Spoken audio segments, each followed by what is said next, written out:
ಈ ಶರೀರಕ್ಕೆ ಸಾವು ಅಷ್ಟೇ, ಈ ಶರೀರಕ್ಕೆ ಸಾವಂತೆ, ಆತ್ಮಕ್ಕೆ ಸಾವಿಲ್ಲ. ಆತ್ಮಕ್ಕೆ ಸಾವು ಇಲ್ಲ. ಸದಾಕಾಲ ದೇವರೊಂದಿಗೆ ಇರುವಂತದ್ದು. ಸದಾಕಾಲ ದೇವರೊಂದಿಗೆ ಉಂಟೆ. ಹಲ್ಲೆಲೂಯಾ. ಹಲ್ಲೆಲೂಯಾ. ಬೈಬಲ್ ವಾಕ್ಯ ಹೇಳ್ತದೆ, ದೇವರ ವಾಕ್ಯ ಹೇಳ್ತದೆ, ಅವನ ಮೂಲಕವಾಗಿ ಆ ಕೊಡುಕು ಮೂಲಕ ನಿತ್ಯ ಜೀವ ಬಂತು. నిత్య జీవం వచ్చింది.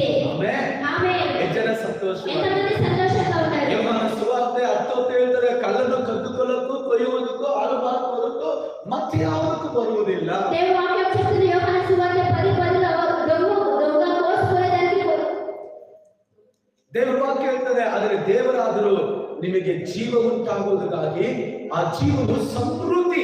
ಅಲೋ ಗಮನಿಸಿರಿ,